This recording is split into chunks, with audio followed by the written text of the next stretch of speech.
ఈ సెషన్లో ఎందుకు ప్రార్థన, అలాగే మన ప్రార్థన దేవుని సన్నిధికి చేరాలంటే ఎలా మనం ప్రార్థన చేయాలి, ఈ రెండు విషయాలకు టక నేను వాక్యం చెప్తాను. అందరూ మీ తలలు పైకెత్తి చక్కగా వాక్యం వినండి. నిర్గమకాండం 30వ అధ్యాయం మొదటి 3 వచనాలు. నిర్గమకాండం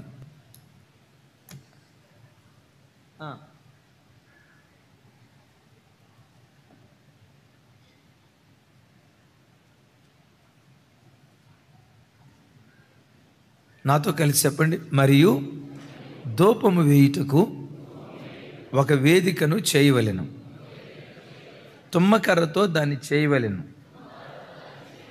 దాని పొడవు 1 మూర, దాని వెడల్పు 1 మూర, అది చచ్చౌకముగా నుండవలెను. దాని ఎత్తు 2 మూరలు, దాని కొమ్ములు దానితో ఏకాండమై ఉండవలెను. ఆఖరి మాట, దాని పైభాగమునకు దాని 4 ప్రక్కలకును దాని కొమ్ములకును మేలిమి బంగారు రేకు పొదిగించి, చివరి మాట కొంచెం పెద్దగా చెప్పండి, దానికి చుట్టూ బంగారు జవను చేయవలెను. ఇక అందరూ తలలు పైకెత్తండి. పాత నిబంధనలో ప్రత్యక్ష గుడారంలో 2వ స్థలం పరిశుద్ధ స్థలం. యాజకుడు ధూపం వేయటానికి ఒక ధూపవేదికను చేసేవాడు. ఆ ధూపవేదిక దగ్గరికి వెళ్ళి మాత్రమే ధూపం వేసేవాడు. దాని గురించే భక్తుడు మోషే అంటాడు, నీవు ధూపము వేయుటకు ఒక వేదికను చేయాలి అంటాడు. దాని ఎత్తు దాని వెడల్పు పొడుగు మూర, దాని ఎత్తు 2 మూరలు ఉండాలి, అది చచ్చౌకంగా ఉండాలి, దాని పై భాగాన చుట్టూ బంగారు జవను చేయాలి అని దేవుడు మాట్లాడినటువంటి మాట. దైవజనమ, ధూపం వేయటానికి ఒక వేదికను చేయండి అంటాడు. ధూపము అంటే ప్రార్థనకు గుర్తు. ధూపము అంటే ప్రార్థనకు గుర్తు. ధూమము వేరు, ధూపము వేరు. ధూమము అంటే పొగ, ధూపము అంటే సువాసనతో కూడుకున్నటువంటి పొగ. ధూమము వేరు, నోరు తెరిచి చెప్పండి. ధూమము అంటే ఇప్పుడు మన కంపెనీలో నుంచి పొగ్గొట్టం ఉంది కదమ్మా, ఆ పొగ్గొట్టంలో నుంచి వచ్చే పొగ్గొట్ట భలే మంచి వాసన వస్తుంది. మీకు కావాలంటే రాత్రిపూట మా ప్రాంతానికి రండి, మురిగిపోయిన కోడిగుడ్లు వాసన వస్తుంది. అది కూడా ధూమమే. ధూమము అంటే పొగ, ధూపము అంటే సువాసనతో కూడుకున్నది అని అర్థం. సరే, పరిశుద్ధ గ్రంథమైన బైబిల్ ప్రార్థనను ధూపంతో పోలుస్తుంది. యేసయ్యకి మహిమ కలుగును గాక. ఎందుకు అంటే సృష్టిలో ఏ వస్తువైనా పైనుంచి కిందకు వస్తుంది, ఈ సృష్టిలో కింద నుంచి పైకి వెళ్ళేది ఒకే ఒక్కటి. ఏది చెప్పండి? అది.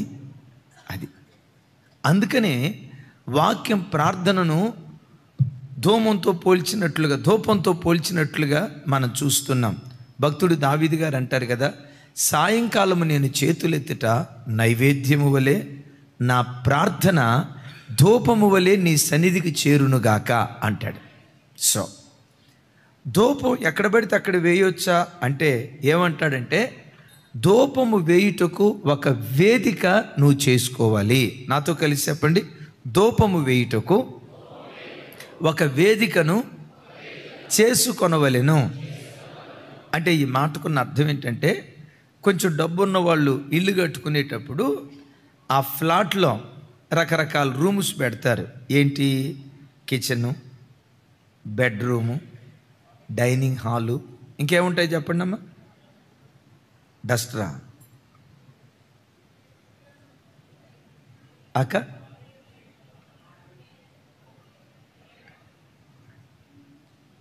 మీరేం చెప్పారు మీకు అర్థమైతే చాలు. సరే, living room, hall, kitchen room, bedroom ఇట్లా పెట్టుకుంటారు కదా. దేవుడు మీకు అవకాశం ఇస్తే వాటితో పాటు ప్రార్థన చేసుకోవటానికి కూడా ఒక ప్రత్యేకమైన గది కలిగి ఉండటం అది ఆశీర్వాదం. దేవుడు మిమ్మల్ని ఆశీర్వదించి విశాలమైన గృహాలు దేవుడు మీకు ఇచ్చునుగాక. దీనికి మాత్రం గట్టిగా చెప్తారండి. అయితే ఒకటి గమనించండి, ఇచ్చునుగాక.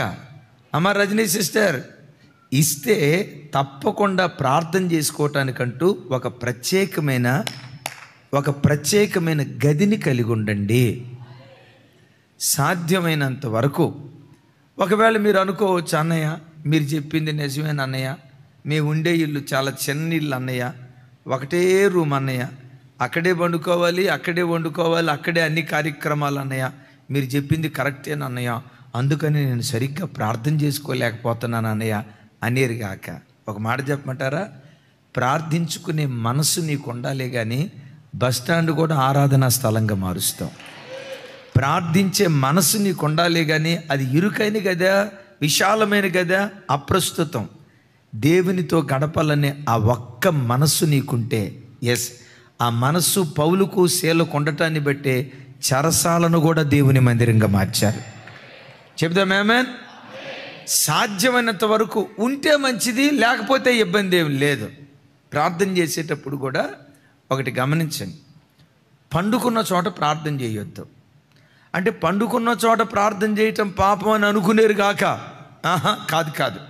కొన్నిసార్లు ఏం చేస్తారంటే మంచం పక్కనే జోరబడతారు, మోకరిస్తారు ప్రార్థన చేసుకోవటానికి. దేని కొరకు? ఆ ప్రార్థన ఎంత అద్భుతంగా ఉంటుందో చెప్తాను.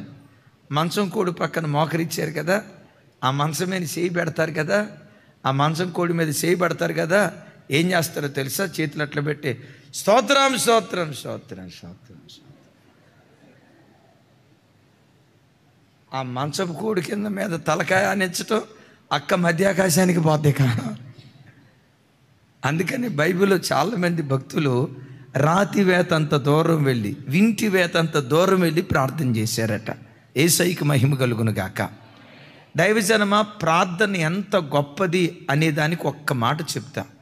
ప్రార్థన మనుషునికి ప్రాణభిక్ష పెట్టగలుగుతుంది.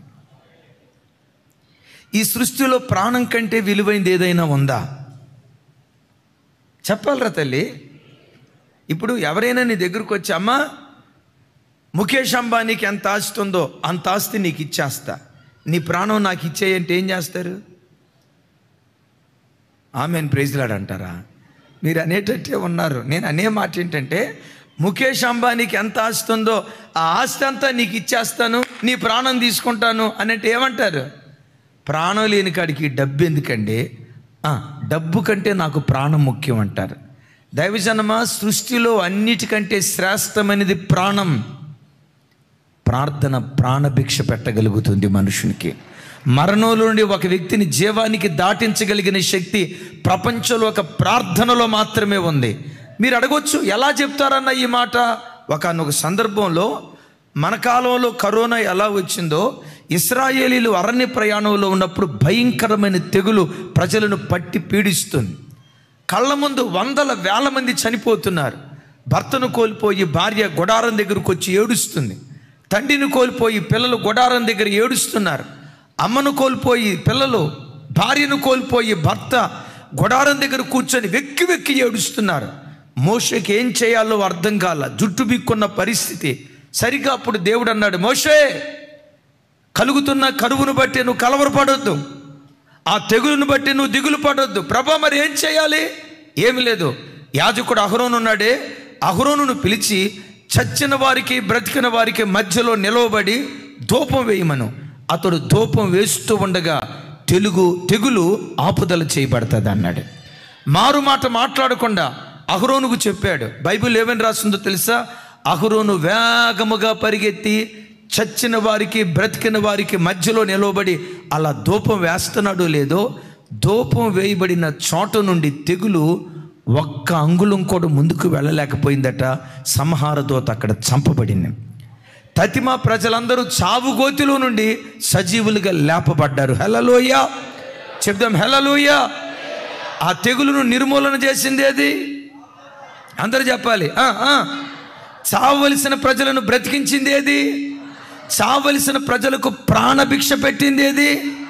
దైవజనమా, నీ బ్రతుకులోనైనా నా బ్రతుకులోనైనా ప్రపంచంలో ఎవ్వరి బ్రతుకులోనైనా ప్రార్థన ప్రాణభిక్ష పెట్టగలుగుతుంది, ప్రాణభిక్ష.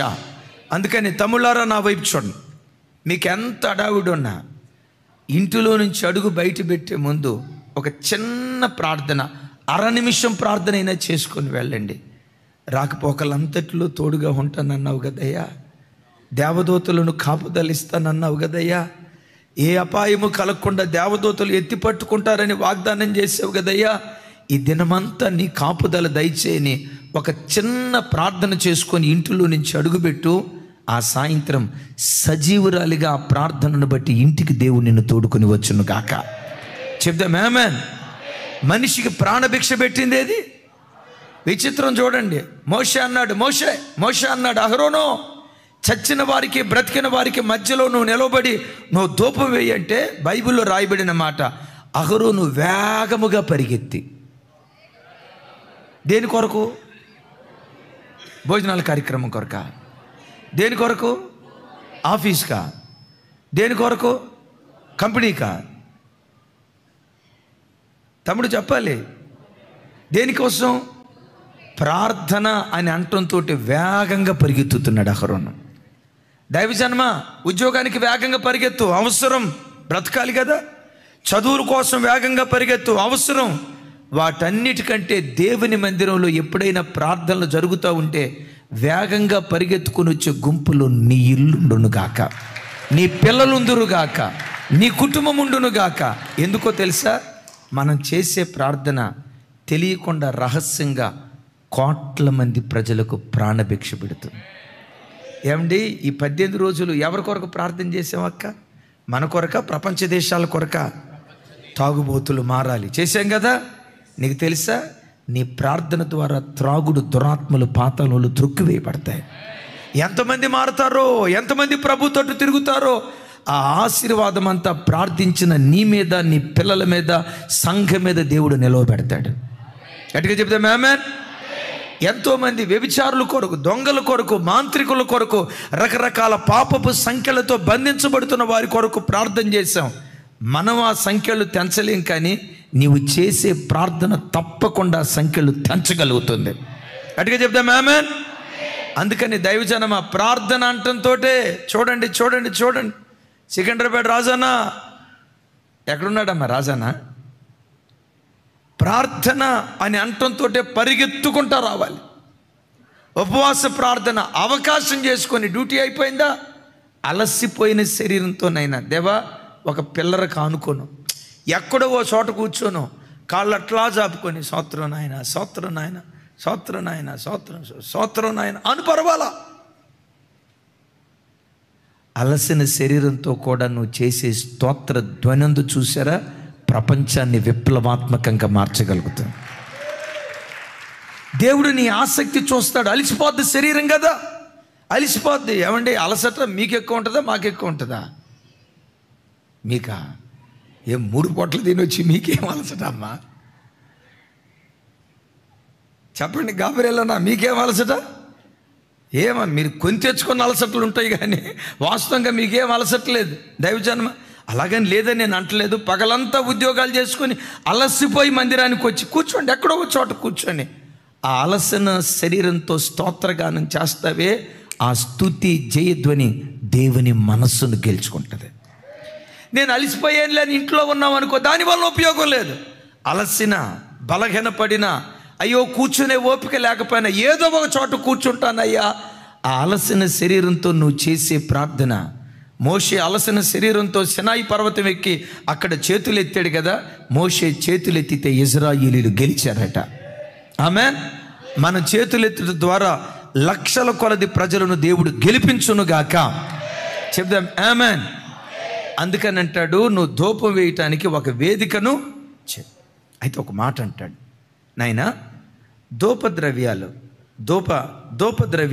ధూపవేదిక మీద వేస్తావు కదా, ఇది ధూపవేదిక కాదు కానీ ఇది మందసపు పెట్టా. చూడండి, ఇది మందసపు పెట్టా. వాస్తవంగా ఆ ధూపవేదిక నడిమిన ధూపద్రవ్యాలు వేస్తారు. నా వైపు చూడాలి. ధూపవేదిక నడిమిన ధూపద్రవ్యాలు వేస్తారు. ఈ ధూపద్రవ్యాలు వేయబడినటువంటి ధూపవేదిక కట పైన చుట్టూత బంగారు జవను చేయాలి అంటాడు. నాతో కలిసి చెప్పండి. ఏ జవ? కొంచెం గట్టిగా. ఎందుకు ఈ బంగారు జవ అంటే ధూపవేదిక మీద వేయబడిన ధూపద్రవ్యం చింది నేల మీద పడిపోకుండా ఈ బంగారు జవ ప్రొటెక్ట్ చేస్తుంది. అక్కడ దాకెందుకు అంటే బంగారు జవ అంటే అదేదో గ్రాంధికం లాగా మీకు ఉండి ఉండొచ్చు. ఇప్పుడు ఒక టేబుల్ ఉందండి, ఫ్లాట్గా ఉంది. ఆ టేబుల్ మీద ఈ మైకి పెట్టామనుకోండి, డొర్లుకుంటా ఏమైపోద్ది? డొర్లుకుంటా కింద పడకుండా ఉండాలంటే ఏం చేయాలి? అది ఆ భాష. మన భాష చెప్పాలంటే బద్ద పెట్టాలా? రైట్. దాన్నే గ్రాంధికులు ఏమంటారంటేనమ్మా జవా అంటారు. దైవజనమా, ధూపవేదిక మీద ధూపద్రవ్యం వేసాం కదా, వేయబడిన ధూపద్రవ్యం నేలపాలు కాకుండా బంగారు జవ కాపాడుతుంది. దీని అర్థం ఏంటో తెలుసా? తల్లి, అమ్మ, నా వైపు చూడు. ఒక్కసారి నువ్వు దేవుని సన్నిధిలో మోకరించి ఏదైనా ఒక విషయం కొరకు ప్రార్థన చేస్తే నీ ప్రార్థన నేలపాలు కాదు. ఏదో ఒక రోజు నువ్వు చేసిన ప్రార్థనకు తప్పకుండా దేవుడు జవాబిస్తాడు. దేవుడు ప్రార్థనలకు జవాబిచ్చే విధానం కొన్నిసార్లు వేరుగా ఉంటుంది. కొన్ని సందర్భాల్లో ఏమైందో తెలుసా? పిలవగా నేనున్నాను అంటాడు. తండ్రి అని మొరపెట్టగా ఏవి నా కుమారుడు అని వెంటనే ప్రత్యుత్తరం ఇస్తాడు, వెంటనే జవాబిస్తాడు. కొన్ని ప్రార్థనలు ఉన్నాయి చూసారా, ఎంత మొరపెట్టినా ఏమి నా కుమారుడా అనడం, నేను నీకున్నాను అనడం, ప్రార్థన చేసి చేసి చివరకు నువ్వు అలిసిపోయి ఏమనుకుంటావో తెలుసా? ఒకనొక స్టేజ్లో ఉన్నావా, అసలు ఉన్నావా, ఉంటే కనపడు, నువ్వు లేనట్టున్నావే అనే డౌట్ వస్తుంది. ఎందుకు? మన మనుషులం కాబట్టి ఆసక్తిగా ప్రార్థన చేసి చేసి ఒకనొక స్థితిలో ప్రార్థనకు జవాబు రాకపోతే నన్ను మర్చిపోయాడేమో దేవుడు, నేనంటే దేవునికి ఇష్టం లేదేమో, ఎంత ప్రార్థన చేసినా నా బ్రతికింతేలే, ఎంత కన్నీళ్లు గార్చిన నా జీవితం ఇంతేలే. వాళ్ళ ప్రార్థన విన్నాడట, వీళ్ళ ప్రార్థన విన్నాడట, వాళ్ళు సాక్ష్యం చెప్తున్నారు, వీళ్ళ సాక్ష్యం చెప్తున్నారు. నేను అభాగ్యురాల్ని, నా బ్రతుకులో నేనెప్పుడు సాక్ష్యం చెప్తా? యెహోవా నా జీవితంలో గొప్ప కార్యాలు చేశాడని నా బ్రతుకులో నేనెప్పుడు ఇలా సాక్ష్యం చెప్పగలను? నా బ్రతికింతేనేమో, నా ప్రార్థన దేవునికి ఇష్టం లేదేమో, దేవుడు మరిచిపోయాడేమో అని నీవు అనుకుంటావు కదా. నా దేవుడు ఏమంటాడో తెలుసా? ఆయన సన్నిధిలో నువ్వు కాచిన కన్నీళ్లు కానీ, చేసిన ప్రార్థన కానీ, పెట్టిన మొర కానీ ఎప్పటికీ అది వ్యర్థం కాదు. ఏదో ఒక రోజు దేవుడు ప్రతిఫలం ఇస్తాడు. ఈ బంగారు జవ అదే నేర్పుతుంది. ఏంటో తెలుసా?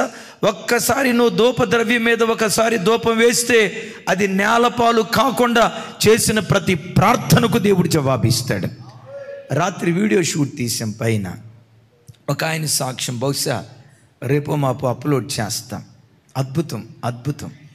వాళ్ళ ఇంట్లో 4 పిల్లలు, 2 పాపలు, 4 మగబిడ్డలు, 6 బిడ్డలు. ఈ 6 బిడ్డలను కలిగిన తల్లిదండ్రులు అద్భుతం. రక్షణ పొందారు. ఆ తల్లిదండ్రులు రక్షణ పొందిన తోడనే పిల్లల రక్షణ కొరకు ప్రార్థించారు. రోమన్ క్యాథలిక్ నుంచి వచ్చారు. 6 పిల్లల కొరకు ప్రార్థన చేశారు. అద్భుతం ఏంటంటే అలా ప్రార్థన ప్రారంభించారో లేదో, ప్రార్థన ప్రారంభించిన కొన్ని నెలల్లోనే, సంవత్సరాల్లోనే 5 పిల్లలు రక్షణ పొందారు. ఒక్క బిడ్డ తప్ప 5 పిల్లలు రక్షణ పొందారు. ఈ తల్లిదండ్రులు మారు మనసు పొందిన 2-3 సంవత్సరాలకే 5 పిల్లలు ప్రభు తట్టు తిరిగారు. కానీ ఒకడు మాత్రం మొండిగట్టం. ఎంత ప్రార్థన చేసినా అమ్మానాన్నలు బాగా బలంగా ప్రార్థన చేస్తే అదే రోజు బాగా బలంగా దాగి వచ్చేవాడంట ఇంట్లోకి, బాగా బలంగా దాగి వచ్చేవాడంట. అట్లా దరిదాపుగా ప్రభావిని మార్చని ఆ తల్లిదండ్రులు 25 సంవత్సరాలు ఇచ్చారట. 5 వెంటనే మారారు, కానీ ఒక్క మొండిగట్టం మారటానికి 25 సంవత్సరాలు పట్టిందట. ఊరోళ్ళంతా అన్నారు, వీళ్ళు ఎంత ప్రార్థనా పరులైతే వాళ్ళ అబ్బాయి ఎందుకు మారలా? కొంతమంది ఉంటారు సూటిపోటి మాటలతో నేను గుచ్చేవాళ్ళు. అబ్బో ఈమెదో పెద్ద ప్రార్థనా పరురాలంట, ఇంత ప్రార్థనా పరురాలైతే ఏం కుటుంబంలో ఎట్టెందుకు జరిగిందని కొంతమంది నేను గుచ్చేవాళ్ళు ఉంటారు. భయపడకం. అలాంటప్పుడే మరెక్కువ ప్రసవేదనతో హన్నములాగా మనం ప్రార్థన చేయదుం గాక, మరెక్కువ రోదనతో దేవుని సన్నిధిలో మొరపెట్టుదుము గాక. సరే, ఈ మాటలన్నీ వింటూ వింటూ తల్లిదండ్రులు వెక్స్ అయిపోయారు.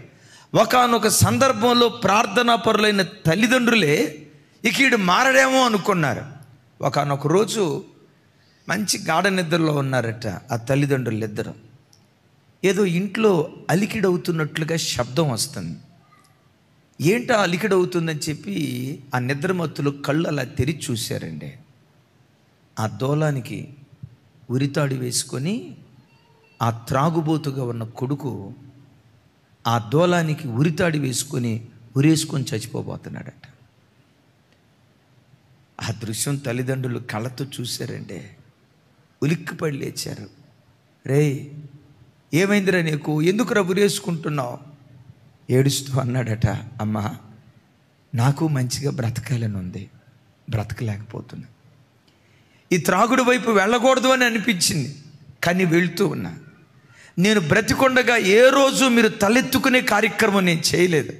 మీకు అవమానం తీసుకొచ్చా, కట్టుకున్న భార్యకి అన్యాయం చేశా. నాలాంటి వాడు బ్రతికే కంటే చచ్చిపోతే మంచిది, నాలాంటి వాడు జీవించే కంటే ఆత్మహత్య చేసుకుంటే మంచిదని నేను చచ్చిపోదాం అనుకుంటున్నానమ్మని అంటే ఆ తల్లి తండ్రి ఆ బిడ్డ మీద పడి, రే నువ్వు తాగుబోతు అయినా పర్వాలేదురా, నువ్వు బ్రతికుండాలా, నువ్వు తిరుగుబోతు అయిపోయినా పర్లేదురా, నువ్వు బ్రతికుండాలా, మిమ్మల్ని మేము పోషిస్తాం. వెక్కి వెక్కి ఏడిస్తే మొత్తానికి ఆత్మహత్య మనస్సు ఆలోచన విరమించుకున్నాడు. మొత్తానికి హైదరాబాద్లో వాళ్ళ బంధువులు ఉంటే వాళ్ళ ద్వారా మన చర్చికి వచ్చాడు. 1 సంవత్సరం చర్చికి వస్తానే ఉన్నాడు. పాతోడు ఇంకా బోలా. చర్చికి వస్తండి అద్భుతం. వస్తుండగా 25 సంవత్సరాల వ్యసనపరుడిగా బ్రతికినటువంటి ఆ వ్యక్తి మందిరానికి వస్తుండగా వాక్యం చేత పట్టబడ్డాడు, బ్రతుకును మార్చుకున్నాడు, బాప్తిస్మం తీసేసుకున్నాడు. ఆ బాప్తిస్మం రోజు బాప్తిస్మం ట్యాంకుకి తీసుకెళ్తా ఉంటే వృద్ధాప్యంలో ఉన్న తల్లిదండ్రులు నా దగ్గరకు వచ్చి నా మెడ మీద పడి ఏడుస్తూ చెప్పిన మాట ఏంటో తెలుసా? 25 సంవత్సరాల కన్నీటి ప్రార్థనకు దేవుడిచ్చిన ప్రతిఫలం. మేము అనుకున్నాం మా ప్రార్థన వ్యర్థమైపోయింది, మా ప్రార్థన దేవుడు పట్టించుకోలేదు, ఎంత మొరపెట్టినా ఎంత ఆక్రందన చేసినా మా ప్రార్థన దేవుని సన్నిధికి చేరలేదని మేము విసిగిపోయామయ్యా. కృపగలిగిన దేవుడు 25 సంవత్సరాల తర్వాత చేసిన ప్రార్థనకు ఇదిగో ప్రతిఫలం ఇచ్చాడయ్యా. తమ్ముడా, చెల్లి, నా వైపు చూడు. మనిషి దగ్గర ఏడ్చిన ఏడ్పు వ్యర్థమైపోద్దేమో, భర్త దగ్గర ఏడ్చిన ఏడ్పు వ్యర్థమైపోద్దేమో, తల్లిదండ్రుల దగ్గర ఏడ్చిన ఏడ్పు వ్యర్థమైపోద్దేమో, ఒక మనుషుని దగ్గర నువ్వు ఏడ్చిన ఏడ్పు వ్యర్థమైపోద్దేమో. దేవుని సన్నిధిలో నువ్వు కార్చిన కన్నీళ్ళు ఏ ఒక్క నాటికి అది వ్యర్థం కాదు. నువ్వు కార్చిన ప్రతి కన్నీటి చుక్క దేవుడు తన కవిరిలో భద్రపరిచినట్లుగా దేవుని వాక్యం అంటుంది. నీ దేవుడు బంగారు జావా. ఆమేన్. అందరూ చెప్పాలి, నీ దేవుడు బంగారు జావా. ఎవరమ్మాయన? ఆయన సన్నిధిలో నువ్వు చేసిన ప్రార్థన ఎప్పటికీ ఎన్నటికీ వ్యర్థం కాదు. ఇంకొక మాట కూడా చెప్తా వాక్యపు లోతుల్లోకి వెళ్ళే ముందు. ఎంత ఆలస్యం చేశాడో, ఏ విషయమైనా గుండెల్లో రాసుకోండి, నమ్మండి అంతే. ఎంత ఆలస్యం చేశాడో అంత అద్భుతమైన ఈవిని నీ ఒడిలో తప్పకుండా దేవుడు వేస్తాడు. 2002లో మనం సేవ ప్రారంభించిన తర్వాత 4.5 సంవత్సరాల పాటు మన మినిస్ట్రీ పరిస్థితి ఏంటో, మినిస్ట్రీ కాదు, దిక్కుమొక్కు లేని బ్రతుకు. అప్పట్లో ఆ రోజుల్లో జార్జన్న వచ్చాడు. జార్జన్న మన మొదటి విశ్వాసులు కుటుంబం. జార్జన్న ఇందాక స్టీఫెన్ అని చెప్పే కదా, ఆ తమ్ముడు, రైట్, ప్రియాంక అమ్మ ఉన్నావా, మధ్యాకాశానికి వెళ్ళావా? వీళ్ళందరూ ఆ రోజుల్లో ఉన్న బిడ్డలు. 4.5 సంవత్సరాలు ఆరాధన కోసం చిన్న స్థలం ఉంటే బాగుండని ఎదురు చూసిన బిడ్డ. సంఘబిడ్డలందరూ ఏడ్చారు, కన్నీళ్లు గార్చారు. ఒక స్థలం కోసం అయితే గవర్నమెంట్ స్థలం కొనుగోలు చేయాలని, ఆక్రమించాలని కాదు, దరిదాపుగా 4 లక్షలు ఖర్చు పెట్టాం. ఆయన అన్నాడు, రేపు క్రిస్మస్ కల్లా మీకు శాంక్షన్ అయిపోద్ది పొండి అన్నాడు. సంతోషంగా వచ్చాం. క్రిస్మస్ కల్లా ఆయన అన్నట్లుగానే లెటర్ వచ్చింది. లెటర్ ఓపెన్ చేసి చూస్తే ఏముందో తెలుసా? మీకు పొరపాటున ఈ స్థలం ఇవ్వమని వచ్చింది. ఏమైపోయింది మా ప్రార్థనలు అనుకున్నాం. 100 గజాల స్థలం పోతే ఇక్కడ 1000 గజాల స్థలం దేవుడు అనుగ్రహించాడు. ఒకవేళ ఆ స్థలంలో ఉంటే బ్రతుకు కాలం అంతా బానిస బ్రతుకు బ్రతకాల్సి వచ్చేది. ఎవరో ఇచ్చిన భిక్షం మీద బ్రతుకుతున్నట్లుగా బానిస బ్రతుకు బ్రతకాల్సి వచ్చేది. ఈ మందిరం ముందు చూసారా? విశ్వాసుల కష్టార్జితం ద్వారా దేవుని కృపను బట్టి కొనబడినటువంటిదే. Praise the lord. అయితే ఆ రోజు ఏమనిపించింది? 4.5 సంవత్సరాల ప్రార్థన. చూసి చెప్పండి. అయ్యో చెప్పాలరా తల్లి, అందరు గట్టిగా. నీ జీవితంలో కూడా కొన్నిసార్లు అనిపిస్తుంది, ప్రార్థన వ్యర్థమైపోయిందేమో, నన్ను దేవుడు మర్చిపోయాడేమో, ఇంతేనేమో. ఎప్పుడు నువ్వు అనుకోకు, నీ దేవుడు బంగారు చవా. నువ్వు చేసిన ప్రార్థన ఏది వ్యర్థం కాదు, ఆయన జ్ఞాపకాలలో భద్రపరుచుకున్నాడు. చప్పలు కొడుతూ స్తోత్రాలు చెప్దాం. అయితే దైవజనమా, ప్రార్థించేటప్పుడు ప్రార్థనాపరుడు ఉండాల్సిన 4 లక్షణాలు చెప్తాను. ఈ లక్షణాలు కలిగి నువ్వు దేవుని సన్నిధిలో ప్రార్థించి నీ ప్రార్థన నేలపాలు కాదు. ఆమెన్. అందరూ నా వైపు చూడండి. ఆ బంగారు జవ చుట్టూతో ఉంది అంటే దానికి ఎన్ని మూలలు ఉన్నాయి, ఎన్ని ప్రక్కలు ఉన్నాయి? ఇదొక, థ్యాంక్ యూ అమ్మా, థ్యాంక్ యూ. ఇదొక పక్క, ఇదొక పక్క, చెప్పాలి. ఇదొక పక్క, ఇదొక పక్క. ఎన్ని మూలలు ఉన్నాయి, ఎన్ని ప్రక్కలు ఉన్నాయి? ప్రార్థనాపరుడు 4 అనుభవాలు కలిగి ప్రార్థించాలి. ఏంటి ఆ 4 అనుభవాలు? మొట్టమొదటి అనుభవం చెప్తాను. ఏ దేవుని సన్నిధిలో ప్రార్థిస్తున్నావో ఆ దేవుని సన్నిధిలో నీ ప్రార్థన వ్యర్థం కాకుండా ఉండాలంటే సత్శీలతతో, సత్ప్రవర్తనతో దేవుని సన్నిధిలో ప్రార్థన చేయాలి. సత్శీలత లేకుండా, సత్ప్రవర్తన లేకుండా నీవు నేను ప్రార్థన చేస్తే మన ప్రార్థన దేవుని సన్నిధికి చేరదు. ఎందుకు? బైబిల్లో ఒక చోట రాసి ఉంటుంది, ఆయన పాపుల మనవి వినాలి, చెప్పాలి అందరూ. ఆయన పాపుల మనవి ఆలకించడు అని రాస్తుంది. అంటే ఎవరి మనవి ఆలకిస్తాడు? చెప్పాలి. ఎవరి ప్రార్థన అంగీకరించబడుతుంది? ఎవరి ప్రార్థన దేవుడు ఆలకిస్తాడయ్యంటే పరిశుద్ధంగా బ్రతుకుతూ, ఒకవేళ కొన్ని బలహీనతలున్నా పరిశుద్ధంగా బ్రతకటానికి ప్రయత్నం చేస్తూ, చూడండి, పరిశుద్ధంగా బ్రతకటానికి ప్రయత్నం చేస్తూ పరిశుద్ధత కొరకు ప్రాకులాడే వారి ప్రార్థన ఆకాశమందలి దేవుడు వింటాడు. Praise the lord. అమలారా ఒకసారి చూడండి. నేను లోకంలోనే బ్రతుకుతాను, నా ప్రార్థన దేవుడు వినాలి, కుదరదు. నేను తాగుబోతుగానే బ్రతుకుతాను, మందిరానికి వచ్చి ప్రార్థన చేస్తాను, కానుక కూడా ఇస్తాను, కానుక సేవకుడు అంగీకరిస్తాడేమో, నీ ప్రార్థన దేవుడు అంగీకరించాడు.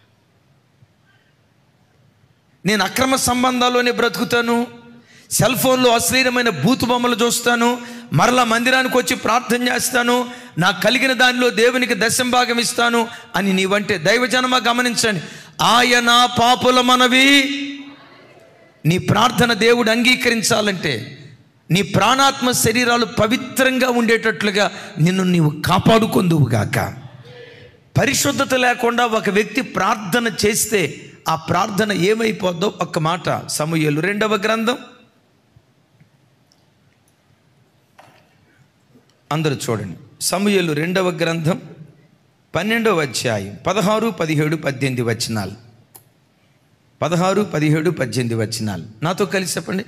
యెహోవా ఊరియా భార్య దావీదునకు కనిన బిడ్డను ముత్తినందున అది బహు జబ్బు పడెను. దావీదు ఉపవాసం ఉండి లోపలికి పోయి రాత్రి అంతయు నేలపడి బిడ్డ కొరకు దేవుని బతిమాలగా ఇంటిలో ఎన్నికైన వారు లేచి అతని నేల నుండి లేవనెత్తుటకు వచ్చిరి. కానీ అతడు సమ్మతింపక వారితో కూడా భోజనము చేయక ఉండెను. 18. 7వ దినమున బిడ్డ చావగా. కొంచెం బాధాకరం. చూడండి, దావీదుకు పుట్టిన బిడ్డ అనారోగ్యంతో ఉన్నాడు. దావీదు ఎంత గొప్ప ప్రార్థన పరుడో చూడండి. సహజంగా బిడ్డ అనారోగ్యంగా ఉన్నాడంటే వైద్యుడిని పిలిచి ట్రీట్మెంట్ ఇప్పిస్తారు. డబ్బు ఉందా ఆయనకి? ఏ మామూలుడా? కోట్లాధిపతి. అయితే వైద్యుల్ని పిలవకుండా, గమనించండి, వైద్యుల దగ్గరికి వెళ్లకుండా పరమ వైద్యుని దగ్గర మోకరించి ప్రార్థన చేయటం ప్రారంభిస్తున్నాడు. అసలు ఎలాంటి మనసు చూడండి. సరే, ప్రార్థన ప్రారంభించాడు. అది ఎలా? కటికి నేల మీద ఉండి ఉపవాసంతో, కటికి నేల మీద 7 రోజులు వాడిని బ్రతికించాయా, మొదటి రోజు అయిపోయింది. వాడిని బ్రతికించాయా, రెండో రోజు అయిపోయింది. వాడిని బ్రతికించాయా, మూడో రోజు అయిపోయింది. 6-7 రోజుల పాటు ప్రార్థన చేశాడు. 7వ రోజు ముగింపులో ఎవరో వచ్చి చెప్తున్నారు, ఏ బిడ్డ కొరకు ప్రార్థన చేసావో ఆ బిడ్డ జస్ట్ ఇంతకు మునిపే చనిపోయాడయ్యా అన్న. అరే, దావీదు 7 రోజులు ఉపవాసం ఉండి ప్రార్థన చేస్తే, రాజు అయి ఉండి కటిక నేల మీద ఉండి ఉపవాసం ఉండి ప్రార్థన చేస్తే, దావీదు ప్రార్థనకు దేవుడు జవాబు ఇవ్వడా? ఎందుకు ఇవ్వలా? ఇవ్వకపోవటానికి కారణం పరిశుద్ధాత్మ దేవుడు ఆ వచనాలు ఎలా రాయించాడు చూడండి. 16వ వచనం నాతో కలిసి చెప్పండి. యెహోవా ఊరియా భార్య దావీదునకు కనిన బిడ్డను మొత్తినందున. అందరూ నా వైపు చూసి నాతో కలిసి చెప్పండి. యెహోవా. సరిపోదు, అది ఇంకొంచెం సౌండ్ పెంచండి. యెహోవా ఊరియా భార్య దావీదునకు కనిన బిడ్డను మొత్తినందున. ఆవిడ ఎవరి భార్య అంట? ఎవరికి బిడ్డను కందంట? ఎవరికి బిడ్డను కనాలి? మరి ఎవరికి కన్నది అంటే పుట్టిన బిడ్డ ఏ బిడ్డ? అక్రమ సంబంధం బిడ్డ. అంటే దావీదు ఎక్కడుండి ప్రార్థన చేశాడు? అక్రమ సంబంధంలో ఉండి ప్రార్థన చేశాడు. తమ్ముడు, చెల్లి, నువ్వు మందిరానికి వచ్చావు, సంతోషం. నీ ప్రార్థన దేవుడు అంగీకరించాలంటే చూడండి, దావీదుని ఇక్కడ చూడండి. 7 రోజులు ఉపవాసం ఉన్నాడు, కానీ అక్రమ సంబంధంలో ఉండి దేవుని సన్నిధిలో ప్రార్థన చేశాడు. అందుకు దావీదు ప్రార్థన దేవుడు అంగీకరించలేదు. ఒకవేళ ఈ వాక్యం వింటున్న నీ బ్రతుకులో కూడా ఎక్కడైనా కాలు జారేవేమో, ఎక్కడైనా దేవునికి ఆయాస్కరమైన బ్రతుకుతున్నావేమో, భార్యకు తెలియకుండా ఎక్కడైనా రహస్య జీవితం జీవిస్తున్నావేమో, భర్తకు తెలియకుండా ఎక్కడైనా రహస్య జీవితం జీవిస్తున్నావేమో, తల్లిదండ్రుల కళ్ళు గప్పి అమ్మ చూడలేదులే, నాన్న చూడలేదులే అని చెప్పి వారి కన్ను గప్పి ఎక్కడైనా కాళ్ళు జారిన బ్రతుకును బ్రతుకుతున్నావేమో. ఉపవాసం ఉన్నావు కదా, ఉండాలి. అయితే ఉపవాసం ఉండటం ముఖ్యం కాదు, ఉపవాసం ఉండటమే ముఖ్యం కాదు, నీ ప్రార్థన అంగీకరించబడటం మరి ముఖ్యం. అయితే నీ ప్రార్థన అంగీకరించబడాలంటే దావీదులాగా ఏ పాపపు ఊబిలో నువ్వు ఉన్నా దేవుడు నీతో మాట్లాడుతున్నాడు. దానిలో నుంచి నువ్వు బయటకు వచ్చుదువు గాక, ఆ అపవిత్రతలో నుంచి బయటకు వచ్చుదువు గాక, యేసు నామములో ఆ వ్యసనంలో నుంచి నువ్వు బయటకు వచ్చుదువు గాక. బయటకు వచ్చి నువ్వు ప్రార్థన చేస్తే నీ ప్రార్థన దేవుడు అంగీకరిస్తాడు. చప్పలు కొడితే సైకు స్తోత్రాలు చెప్పు. అద్భుతం. సుందర్ నగర్లో మన ఆరాధన జరిగేది. ఆరాధన అంతా అయిపోయింది, పిల్లలు వెళ్ళిపోయారు. అక్కడ వాష్రూమ్ దగ్గర ఒక ట్యాప్ ఉంటుంది, జస్ట్ సౌండ్ బాక్సులు పెట్టే చోట. ఆ ట్యాప్ ఎంత ఓపెన్ చేసినా నీళ్ళు రావట్లా. అరే, పైన ట్యాంకులో నీళ్ళు లేవని పైకి వెళ్ళి చూసాం, ఫుల్ నీళ్ళు ఉన్నాయి. తతిమా ట్యాపులు ఓపెన్ చేస్తున్నాం, అన్నిట్లో నుంచి నీళ్ళు వస్తున్నాయి. ఈ ట్యాప్లో నుంచి మాత్రం నీళ్ళు రావట్లా. ఏమిరా నీళ్ళు రావట్లేదని ట్యాపు ఇట్లా తిప్పుతున్నాం, రావట్లా. ఏమైందిరా బాబు అని కాస్త తలకాయ ఉంచి ఆ ట్యాప్ లోపలికి చూస్తేనండి, ట్యాప్ లోపలికి చూస్తే ఎవడో బట్ట మొక్క పెట్టాడు. ఈ పిల్లల బ్యాచ్లో ఎవరో బట్ట మొక్క పెట్టారు. ఆ బట్ట మొక్క అట్లా లాగేమో లేదో బడబడ నీళ్ళు ప్రారంభమైపోయాయి. అది తీసేసాం, నీళ్ళు స్టార్ట్ అయిపోయాయి. నీ జీవితంలో కూడా దేవుని ఆశీర్వాద ప్రవాహం నీలో ప్రవహించకుండా ఏ అపవిత్రత అడ్డుబండగా ఉందో ఈ వాక్యం వింటుండగా యేసు నామములో దాన్ని నువ్వు తొలగించుకుందువుగాక. నిజమే, లోకంలో బ్రతుకుతున్నాం, కొన్ని బలహీనతలు మనకున్నాయి.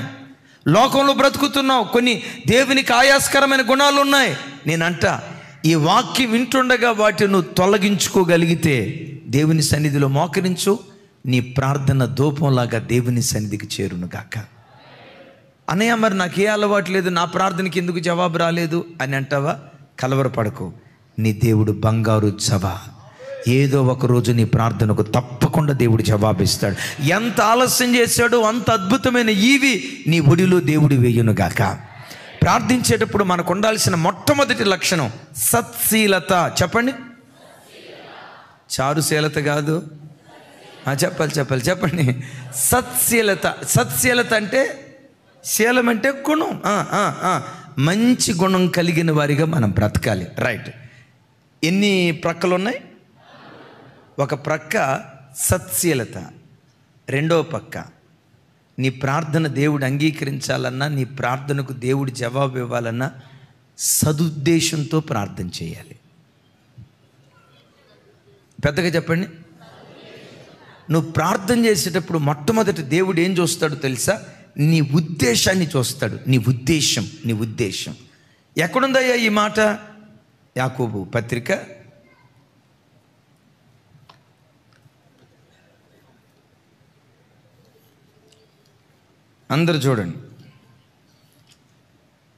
4వ అధ్యాయం,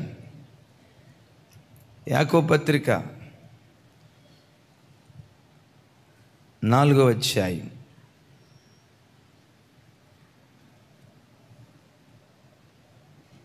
2-3 వచనాలు. నేను చదువుతాను, నాతో కలిసి చెప్తారా? మీరు ఆశించుచున్నారు కానీ మీకు దొరుకుటలేదు, నరహత్య చేయుదురు, మత్సరపడుదురు కానీ సంపాదించుకోలేరు, పోట్లాడుదురు, యుద్ధం చేయుదురు కానీ దేవునిని అడగనందున మీకేమీ దొరకదు. 3వ వచనం, మీరడిగినను మీ భోగముల నిమిత్తము వినియోగించుటకై దురుద్దేశముతో అడుగుదురు గనుక మీకేమీ దొరుకుటలేదు. దైవజనమ చూడండి, పరిశుద్ధాత్మ దేవుడు అక్కడ వాడిన పదజాలం, వారు దేవునిని అడగనందున వారికి ఏమీ ఎందుకు దొరకట్లేదు? కష్టపడుతున్నారు, వ్యాపారాలు చేస్తున్నారు, ఉద్యోగం చేస్తున్నారు, భార్యాభర్తలు ఇద్దరు డ్యూటీకి వెళ్తున్నారు, ఇవన్నీ చేస్తున్నారు కానీ వారు ఏమీ పొందుకోలేకపోతున్నారు. ఎందుకో తెలుసా? కష్టం ఉంది కానీ ఆ ఇంట్లో ప్రార్థన లేదు. దేవునిని అడగనందున వారు ఏమీ పొందుకోలేకపోతున్నారు. అందుకని ప్రభు అంటారు కదా, అడుగుడి. కొంచెం పెద్దగారా తల్లి. అడుగుడి, వెదకుడి. ఇప్పుడే నిద్ర లేచినట్టున్నాడు మావాడు. అడుగుడి, వెదకుడి, తట్టుడి. దైవజనమా, దేవుని దగ్గర నువ్వు ఏదైనా పొందుకోవాలంటే పొందుకునే ఒకే ఒక్క సాధనం ప్రార్థన. అడిగితేనే దేవుడు నీకు ఇస్తాడు. అడుగుడి. ఒకసారి మీరు ఆలోచించండి. రోజుకొచ్చి 8 గంటలు కష్టపడి ఉద్యోగం చేస్తున్నారు కదా, ఒక్క మాట, ఎందుకమ్మా ఇంత కష్టపడుతున్నావు? నా పిల్లల కోసం అండి. కష్టపడాలి. రోజుకొచ్చి 8 గంటలు కష్టపడుతున్నావు కదా, రోజుకొచ్చి ఎన్ని గంటలు దేవుని సన్నిధిలో గడుపుతున్నావు? అమ్మా చూడండి తల్లి, రోజుకొచ్చి ఎంతసేపు దేవుని పాదపీఠం ఎదుట మోకరిస్తున్నాం? కనీసం రోజుకొచ్చి 1 గంట అయినా దేవుని సన్నిధిలో గడిపే అనుభవం నీకుందా? లేదు అంటే అందుకే నువ్వు పొందుకోలేకపోతున్నావు. కష్టపడుతున్నావు, ప్రయాసపడుతున్నావు, రెక్కల ముక్కలు చేసుకొని కష్టపడుతున్నా కొన్నిసార్లు కష్టార్జితం సిల్లి సంచిలో వేసుకున్న డబ్బులాగా మిగిలిపోవటానికి కారణం ఏంటో తెలుసా? కష్టం ఉంది కానీ ప్రార్థన లేదు. దైవజనమా, నా తట్టు చూడండి. దైవ సన్నిధిలో నువ్వు మోకరించి ప్రార్థన చేస్తే ప్రార్థన ప్రయాసానికి మించిన ప్రతిఫలం ఇస్తుంది. ఏం చెప్పండి తమ్ముడు దొంగకొండ, పెద్దగా చెప్పు. ఎంత ప్రతిఫలం? ప్రయాసానికి మించిన ప్రతిఫలం. ప్రార్థన నీకు లేకపోతే ప్రయాసం ఆయాసంగా మిగులుతుంది కానీ ప్రతిఫలం ఇవ్వదు. 2 మాటలు చూపిస్తా చూడండి. గతంలో కూడా చెప్పాను, మీరు విన్నారో లేదో తెలీదు. 126వ కీర్తన చూడండి ఒకసారి. 126వ కీర్తన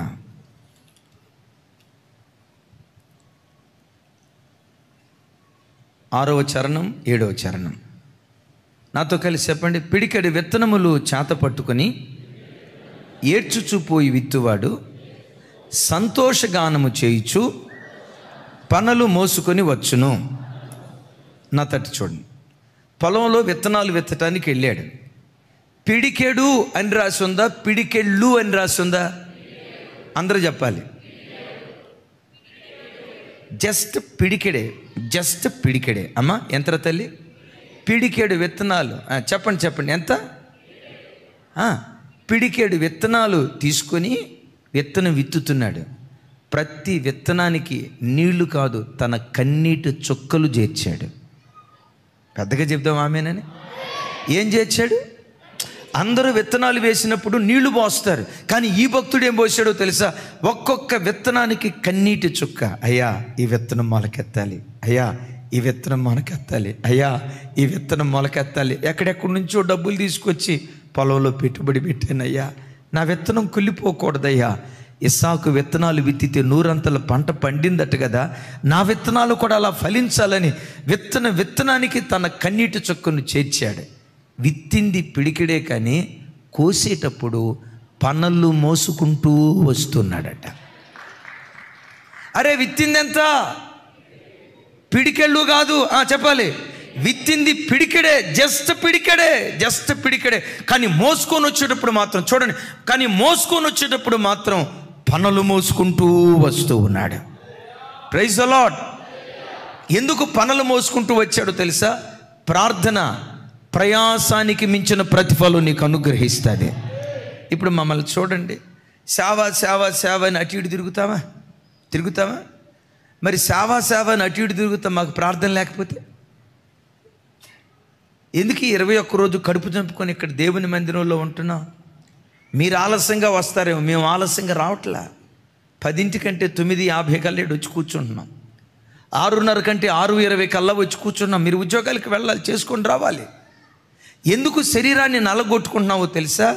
ఈ కన్నీటి ప్రార్థనే రాబోయే దినాల్లో ప్రయాసపడే ప్రతి ప్రయాసం ప్రతిఫలంగా మార్చేది ఈరోజు మనం కార్చే కన్నీళ్ళే. నా వైపు చూడండి, ఎన్ని విత్తనాలు తీసుకున్నాడు, ఎంత మోసుకొని వస్తున్నాడు. ప్రార్థన లేకుండా ఒకడు పనిచేస్తే ఎట్లుంటుందో చూడండి. యెషయా గ్రంథం, ఆ తర్వాత పుస్తకమే యెషయా గ్రంథం చూడండి.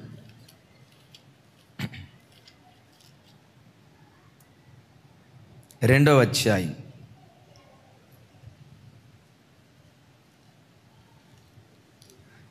5వ అధ్యాయం 10వ వచనం. 5:10 నేను చదువుతాను చూడండి. 10 ఎకరముల ద్రాక్ష తోట, పెద్దగా 10 ఎకరముల ద్రాక్ష తోట ఒక కుంచెడు రసమిచ్చును, తూమిడి గింజల పంట ఒక పడి అగును. ఎంత విచిత్రంగా ఉందో చూడండి.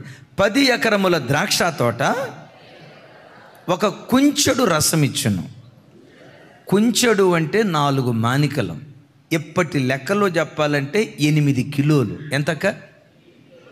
ఎంత వ్యవసాయం చేశాడు? పెద్దగా చెప్పాలి అయ్యా. 10 ఎకరాలు వ్యవసాయం చేశాడు. 10 ఎకరాలు వ్యవసాయం చేస్తే ఎంత ద్రాక్ష రసం వచ్చిందట? కుంచెడంటే ఎన్ని కిలోలు అని చెప్పాను? అద్భుతం. ఎకరానికి 1 కిలో కూడా రాలా. అమ్మా చూడండి రా తల్లి, చూడండి. అరే 10 ఎకరాల ద్రాక్ష తోట పండించాడట. 10 ఎకరాల ద్రాక్ష తోట కోసం ప్రయాసపడ్డాడట. ఇంటిళ్ళ పాది ఎక్కడెక్కడో డబ్బు తీసుకొచ్చి పెట్టుబడి పెట్టారు. చివరికి ఫలం వచ్చేసరికండి ఎకరానికి కిలో కూడా రాకుండా 8 కిలోల ద్రాక్ష రసం వచ్చిందట. అంటే ఇక్కడ ప్రయాసం ఉంది కానీ ప్రతిఫలం లేదు. కీర్తనలో ప్రయాసం ఉంది, ప్రయాసానికి మించిన ఎందుకుందో తెలుసా? అది కన్నీళ్లతో విత్తబడినటువంటి పంట గనుక. తమ్ముడా చెల్లి నా వైపు చూడు, అందరిది బిజీ షెడ్యూలే. బిజీ లేని దేవుడు అంటే సైతాన్ గారు కూడా ఇంకా నీకంటే నాకంటే బిజీ. వాడిని అడగండి, ఫుల్ 24/7 365 డేస్ ఎప్పుడు వాడు అడావుడిలోనే ఉంటాడు. లైఫ్లో ఎంత అడావుడి ఉన్నా దేవుని స్థానం దేవునిదే. దేవునికి ఇవ్వాల్సిన సమయాన్ని ఎప్పుడు పొరపాటున దొంగిలించకో. ఒక ఆయన గురించి చెప్తాను, మన మధ్యలో ఉన్నాడు అన్న, ఒకసారి నిలబడు. పురుషోత్తం అన్నాను, ఆయన ఇన్కమ్ ట్యాక్స్ ఆఫీసర్. అన్న రోజు ఎన్నింటికి తమ్ముడు ఒకసారి మైకి అన్నకి, మైకి త్వరగా.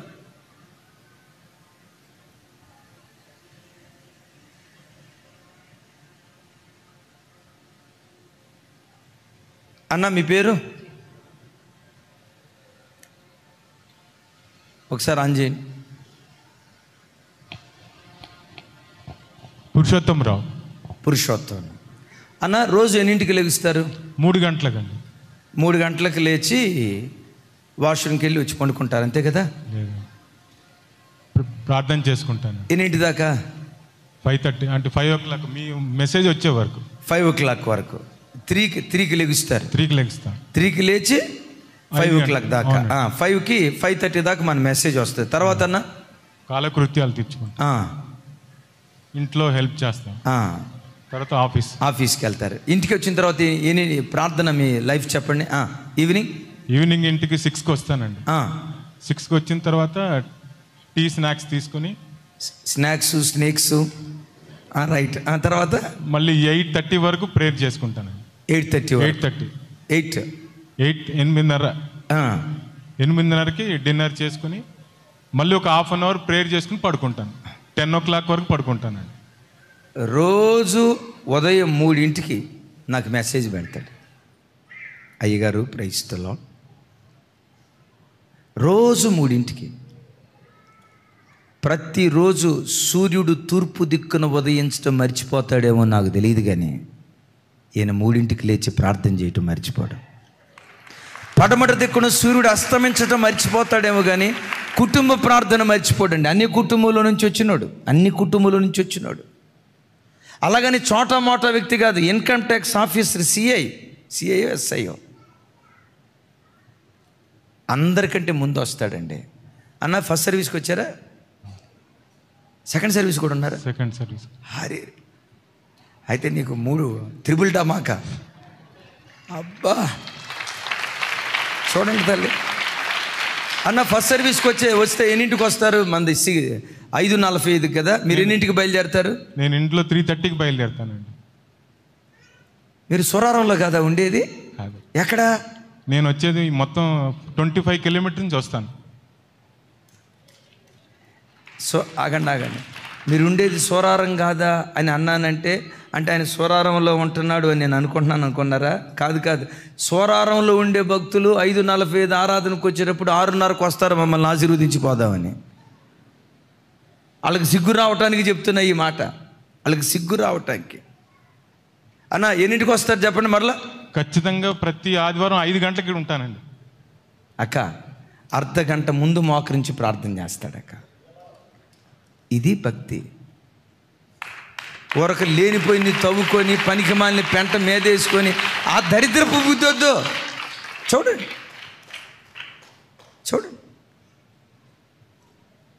కూర్చోండి. అది నీ ఆయుధమై ఉండునుగాక. వారు దేవునిని అడగనందున వారేమి నీ జీవితంలో నువ్వేది పొందుకోవాలన్న అడుగు. ఒక మాట చెప్తా అన్నయ్య, ఇప్పటికే చాలాసార్లు అడిగాను రాలేదు. కలవరపడొద్దు. నా బ్రతుకుల్లో కూడా ఎన్నో అడిగా, కొన్నిటిని ఇచ్చాడు, అన్నీ ఇస్తాడు. అడిగిన దానికంటే ఊహించిన దానికంటే అత్యధికంగా దేవుడు దయచేస్తాడు. Parking place అడిగామా? ఇచ్చాడా లేదా దేవుడు? టకామని చెప్పండి, పెద్దగా చెప్పాలి. ఇచ్చాడా లేదా? సండే స్కూల్ కోసం అడిగాం, ఇచ్చాడా లేదా? మెదక్లో మనకు బ్రాంచ్ మందిరం ఓపెన్ కావాలనుకున్నాం, ఇచ్చాడా లేదా? ఉప్పల్లో 2వ ఆరాధన స్టార్ట్ కావాలనుకున్నాం, ఇచ్చాడా లేదా? ఔటర్ రింగ్ రోడ్ దగ్గర జార్జియాన 20 ఎకరాల పొలం అన్నాడు, ఇచ్చాడా లేదా? ఆమేన్. మరి ఆ విశ్వాసపు హక్కు మనం ఎందుకు వద్దనాలా? అయితే ఇస్తున్నట్లుగా చూస్తూ ఉన్నాను. ఇప్పుడైతే వాడు ఆమెన్ అన్న తర్వాత మనం ఎందుకు వద్దనాలా? ఆమెన్. అయితే ఈ ప్రార్థనకు ప్రస్తుతం జవాబు వచ్చిందా? జార్జన్ అన్నాడు అక్కడ దాకా సేవకులు కూర్చోవాలని, అక్కడ దాకా వెళ్ళిపోవాలని చెప్పి. జరిగిందా? జరిగిద్ది. ఏదో ఒక రోజు నీ ప్రార్థనకు దేవుడు జవాబిస్తాడు. ఏదో ఒక రోజు జవాబిస్తాడు. యేసయ్యకి మహిమ కలుగును గాక. జవాబు రాలేదని మనం కృంగిపోవాల్సిన అవసరంలా, జవాబు రాలేదని దేవుడు నన్ను పట్టించుకోలేట్లేదేమో అని వేదన పడాల్సిన అవసరంలా. ఆయన పేరు ప్రార్థనలు ఆలకించువాడు. ఆయన నామాన్ని రుజువుపరుచుకుంటాడు. ఆయన నీ ప్రార్థనకు జవాబు రాకపోతే అప్పుడు ఆయన పేరు ఏమైపోద్ది? ఇప్పుడు ఒక వ్యక్తిని తీసి పేరు పెట్టాం మంచివాడు అని. దేన్ని బట్టి పెట్టాం చెప్పండి? ముద్దుగా పెట్టాం. రేపు వాడు ఏదైనా తిక్కల పని చేశాడు అనుకోండి, ఏమంటాం చెప్పండి? అంటాం. ఇప్పుడు యేసయ్య పేరేంటి? మన ప్రార్థనకు జవాబు రాకపోతే చెవిటోడా? అదే మాటయ్యా. అట్లా అనుకోవాల్సి వస్తా తర్వాత. అందుకని ఈ దేవుడు ఏంటో తెలుసా? ఆయన నామ ఘనత కొరకు, ఆయన నామ ఘనత కొరకు, నా గొప్పతనం కొరకు, మీ గొప్పతనం కొరకు కాదు, ఆయన నామ ఘనత కొరకు నేను ప్రార్థనలు ఆలకించువాడని మన జీవితాల్లో జరిగే కార్యాల ద్వారా రుజువు పరుచుకుంటాడు ఆయన. అంతే. రేపు ప్రభు చిత్తమైతే రేపు మాపు అది అప్లోడ్ చేస్తాం. ఇందాకే సెకండ్ సర్వీస్కి ఒక కుటుంబం వచ్చింది మంగళగిరి నుండి.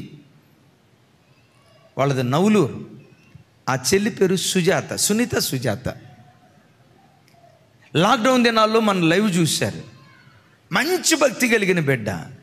వివాహమై 17 సంవత్సరాలు అవుతుంది అప్పటికి. 17 సంవత్సరాలు. అన్నయ్య ఇది పరిస్థితి. నేను ఒకసారి విజయవాడ ప్రాంతం వెళ్తే అక్కడ కూడా వెతుక్కుంటా బిడ్డలు వచ్చారు. నవంబర్లో బిడ్డలు కలిశారు, ప్రార్థన చేసాం. డిసెంబర్ నెలలోనే ఆ బిడ్డ గర్భాన్ని దేవుడు తెరిచాడు. ఒక చక్కటి పాపనిచ్చాడు. ఈరోజు వచ్చి బిడ్డ సాక్ష్యం చెప్తుంది. వివాహమైన 18 సంవత్సరాల తర్వాత దేవుడు నన్ను జ్ఞాపకం చేసుకున్నాడు. అలాగని దైవజనమా మేం ప్రార్థన చేస్తే మా చేతుల్లో నుంచి ఏదో బయలుదేరుతుందని మా చేతుల దగ్గరకు వచ్చారు గాక. నేనంట ప్రార్థించే మాలో ఏమీ లేదు, ఉన్నదంతా ప్రార్థనలు ఆలకించు దేవునిలో మాత్రమే ఉంది. ఆమెన్ చెప్దాం. ఆమెన్. ఆయన రుజువు పరుచుకుంటాడంతే. ఏమని? నేను ప్రార్థనలు ఆలకించు దేవుడినని ప్రభు రుజువు పరుచుకుంటాడు. ఆలస్యమైందని ఏ విషయంలో మనం కృంగిపోవద్దు. కానీ మన ప్రార్థన దేవుడు వినాలంటే అక్కడ అంటాడు మీరు అడిగినా మీకు ఎందుకు దొరకట్లేదంటే సదుద్దేశముతో మీరు అడగక దురుద్దేశముతో అడుగుతున్నారు కనుక మీకేమీ దొరకట్లేదు అంటాడు. చెప్పండి ఆ మాట. మీరు అడిగినను పెద్దగా మీరు అడిగినను మీ భోగముల నిమిత్తము వినియోగించుటకై దురుద్దేశముతో అడుగుదురు గనుక. అంటే మన ప్రార్థన దేవుడు వినేటప్పుడు ఏం గ్రహిస్తాడు చెప్పండి? చూపించే కదా. మన ఉద్దేశాన్ని దేవుడు చూస్తాడు. నీ ఉద్దేశం సదుద్దేశమైతే అది ఆకాశమంత ఎత్తైనదైనా ఊర్ధ్వలోకమంత లోతైనదైనా నీవు అడిగిన ప్రతిదీ దేవుడు ఇస్తాడు. ఓ రోజు రెనాల్ బాంకే గొప్ప దైవజనుడు సముద్ర తీరం గుండా అలా నడుచుకుంటూ వెళ్తున్నాడట. ఒకసారి చూడండి నా వైపు. సముద్ర తీరంగా అలా నడుచుకుంటూ వెళ్తూ ఉంటే ఆకాశమందలి దేవుని స్వరం వినబడుతుందట. ఏమని? బాంకే, ఎస్ లార్డ్. బాంకే, నీ సేవ నాకు బాగా నచ్చింది, నీ ప్రార్థనా జీవితం నాకు బాగా నచ్చింది. ఇదిగో నీకు $10 లక్షల ఇవ్వాలనుకుంటున్నాను, కావాలా అన్నాడట. వెంటనే బాంకే గారు అంటాడట, నో లార్డ్, నాకు $10 లక్షల వద్దు, 10 లక్షల మంది ఆత్మలు నాకు కావాలి. 10 లక్షల మంది ఆత్మలు నాకు కావాలి. 10 లక్షల నీకు కావాలా అంటే వేరే వాళ్ళు అయితే, దేవా నీకు స్తోత్రం, నా శ్రమను చూసావు నాయనా, నా బాధను చూసావు ప్రభా, మా విశ్వాసులు చూడకపోయినా నువ్వు చూసావు, నీకు స్తోత్రం కలుగునుగాక అనేవాళ్ళ లేదా? మీరు ఎట్టా చూస్తున్నారంటే అదేదో దేవుడు నన్ను అడిగితే పోయి ఉండేదిగా. ఆమెన్. చూడండి 10 లక్షల కావాలంటే నో, నాకు 10 లక్షల మంది ఆత్మలు కావాలి అన్నాడట. ఆ దైవ సేవకుని దేవుడు ఆశీర్వదించాడు. ఆ ఒక్క దైవజనుడు 80 లక్షల మంది ఆత్మలకు తండ్రిగా మారిపోయాడు. ఎందుకు ఆ బిడ్డకు దేవుడు ఆత్మలు ఇచ్చాడు? ఉద్దేశాన్ని దేవుడు చూశాడు. ప్రభు ఎదురు చెప్తున్నాను, రాజేట్రా, ప్రభు ఎదురు చెప్తున్నాను, ఎప్పుడు నేను ప్రార్థన చేసినా దేవా, చూడండి, దేవా నన్ను ఆశీర్వదించు, అందరూ చూడాలా, నన్ను ఆశీర్వదించు, ఇట్లా అడగను, నన్ను ఆశీర్వదించయ్యా అంట. నన్ను ఆశీర్వదించు అని అన్నాం, నన్ను ఆశీర్వదించయ్యా అంట. దీనికి తేడా ఏంటి? దోమకొండ తమ్ముడా చెప్పు. అక్క చెప్పండి. జోసఫ్ అన్న, డాక్టర్ గారు చెప్పండి. నన్ను ఆశీర్వదించు అనే దానికి తేడా ఏంటో తెలుసా? దేవా, నీవు నాకు ఇస్తూ ఉండు, నీవిచ్చిన ప్రతిదీ నీ సేవ కొరకే ఖర్చు పెడతా, నీ రాజ్య వ్యాప్తి కొరకే ఖర్చు పెడతా. మీరు మాకు ఇస్తూ ఉండండి, ఇచ్చే ప్రతిదీ మీ రాజ్య వ్యాప్తి కొరకే నేను ఖర్చు పెడతానని. ఇదే మా దగ్గర దేవుని దగ్గర తీర్మానం. Praise the lord. ప్రభు ఎదుట ఆనబెట్టి చెప్తున్నాను, మంచి మనస్సాక్షి కలిగిన వాడిని చెప్తున్నాను. మీకు 100 రూపాయలు ఇస్తే 10 రూపాయలు దేవునికి దశంభాగం ఇస్తారేమో. 1,00,000 రూపాయలు ఇస్తే 10,000 రూపాయలు దేవునికి దశంభాగం ఇస్తారేమో. ఇమాన్యుయల్ మినిస్ట్రీస్కి దేవుడు ఒక 10 లక్షలు ఇస్తే, లేదు 100 రూపాయలు ఇస్తే, 100 రూపాయల్లో రూపాయి మా కొరకు ఖర్చు పెట్టుకుంటాం, 99 రూపాయలు సేవకే ఖర్చు పెడతాం. ఇంకో మాట కూడా చెప్పాలంటే, అసలు ఈ కాలంలోనైతే విశ్వాసులు ఇచ్చే డబ్బు పైసా మేము ఎరగమండి. ఏం ఒక్కళ్ళు ఆమెం చెప్పలా? నిరంజన్ గారు, 1 రూపాయి ఎరగం. మరి ఎట్లా అన్నా మీ పోషణ?